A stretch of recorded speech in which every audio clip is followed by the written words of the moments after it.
I am Ferdinand Marcos, and I am the President of the Republic of the Philippines.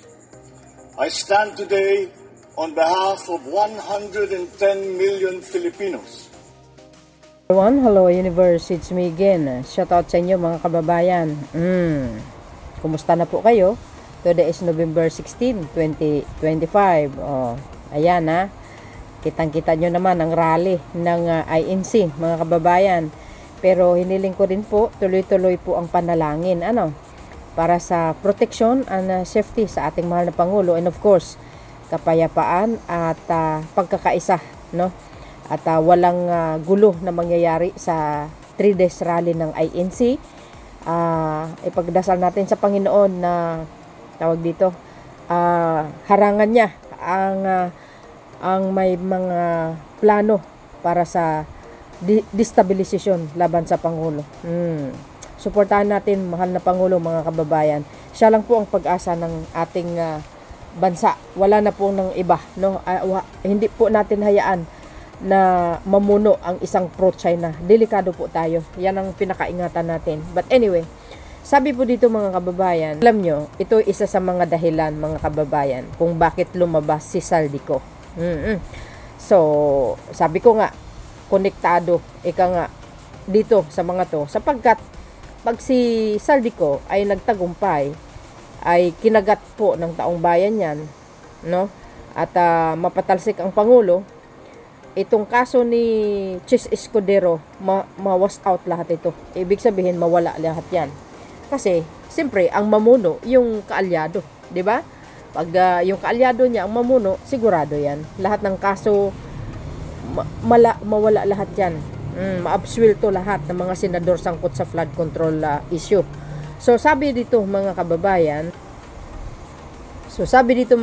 ng Pilipinas Today, ayon sa isinampang reklamo ni Attorney Eldridge Marvin Acerun, sangkot umano si Senator Chis kasama ang mga membro ng BAC sa mga finance irregularities na umabot sa mahigit 352 milyon noong termino ng senador bilang gobernador ng Sorsogon. Oh my goodness! So ibig sabihin mga opisyal ng mga taga Sorsogon ang nagsampa ng kaso. Ibig sabihin gawain niya yan noon, hindi pa sa senador. Tapos dinala niya din sa sa Senado itong mga insert na ito. So kung napanood nyo naman siguro yung video ni Saldico, 'di ba? Sabi doon 100 billion daw ang in-insert ni Pangulong Marcos Jr.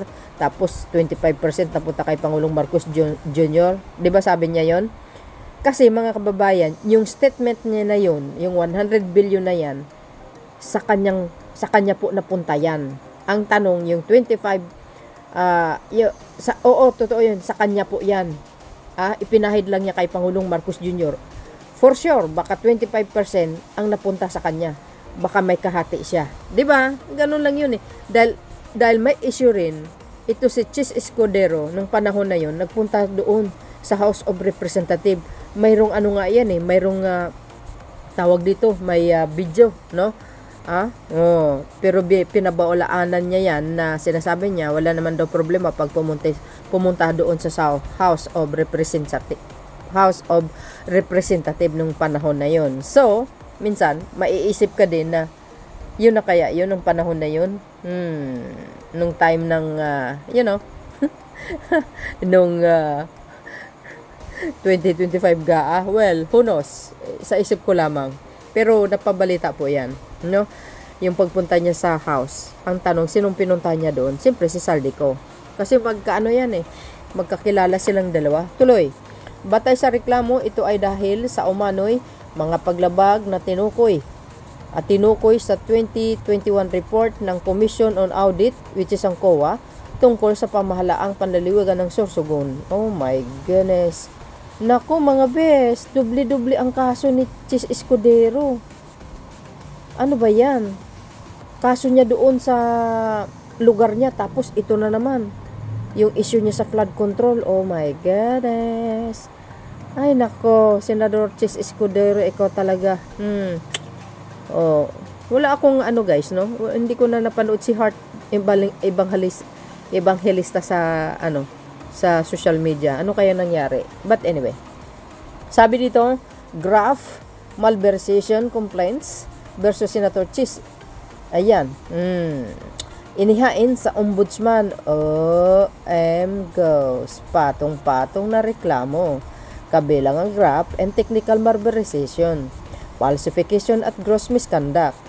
Ang inihain sa ombudsman ng isang abogado ngayong Biyernes, November 14, laban kay Chis Escudero at mga membro ng BIDS ang awards committee. Yung palang box sa susugon matapos ang diumano'y pagkakasangkot sa sistemang korupsyon sa lalawigan. Wow! Nako, paktay tayo ni mga beswa. Tingnan nga natin ba sa... Hala, mga kababayan, anyari, Chis Escudero, ang dami mo palang kasalanan. Oh my goodness. Tingnan nyo yung mga nagko-comment. Oh gosh. So, puro sampa ng kaso, wala naman nakukulong. Gunggong. Hindi mo alam kung ano ibig sabihin ng due process. Utak tae rin ito Kasama din dapat si Saldico. Yes, maghintay lang tayo, bes. Doon din ang pupunta yan. Ibig sabihin, as of now naman, nasa ibang bansa siya Kaya hayaan natin ang gobyerno kung ano po ang hakbangin. For sure yan. Mapapauwi yan. Maniwala kayo sa akin. Hintayin natin. Kaya nakamonitor tayo dito kay Saldico dahil pinaka-kurakot ito sa kasaysayan ng Pilipinas. Sabi ko na si Chis is doing political suicide when he protect Dutertes. Yun! Diba? Ang galing ito magsalita. Tinarget si Congressman Romualdez. Wow, yung pala gawain niya. Tama pala yung sinabi ng lola ko. Yung mga taong nagbintang ng bintang sa isang tao, gawain pala nila. Ngayon, now I know talaga. Unahin na yan kaysa kay Saldi. Maraming galit dyan. Kay Forthwith. Yan. Dito nagkamali si Chis Escudero. Talaga. Nang dahil sa kanya. Kaya hindi natuloy ang impeachment. Siya po ang salarin. Totoo yun. Yes, Forthwith. Ngayon, karma is real. Babalik at babalik sa kanya talaga yung pinaggagawa niyang kalukuhan. Ang baboy ko sa Sorsogon. Maputi, matangos ang nguso. Hayop sa katusuan. Naloko na. Dapat lang managot siya. Now you know, Forthwith is the key. Anong kaligtasan mo ngayon sa bata? Sige nga. Tama po yan. Alam nyo mga kababayan, parang napapansin ko ngayon, ang dami pong nakukulong under the Marcos administration. Alam nyo, ang dami talagang nabubunyag sa panahon ni PBBM. Kaya nga, sabi ko, diba, uulitin ko uli. Papasalamat nga tayo kay PBBM mga bese. Kasi kung hindi siya, hindi natutuklasan itong mga korupsyon na nangyayari sa bansa. Di kayo naloka. Ayan, todo deny pa more. Agay, nagpatrim lang ako ng kilay. Sabit na naman ako.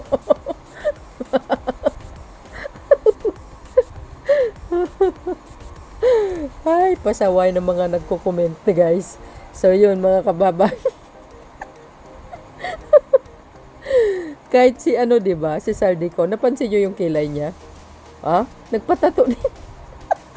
Pati si Chis Escudero di kayo naloka. Wala kayo mga best. Ayan legit yung content natin. Sabi po ng Pilipinas Today. I-research nyo. Sa Google, nandoon po yan. So yun mga kababayan, see you again on my next upload. Bye and baboos. God bless Philippines. There's more. Don't forget to follow, like, and comment, and hit the button bell para lagi ng updates. Mga besa, don't forget to likes. Mahalaga po yan para i-spread ni YouTube. Thank you po. There's more.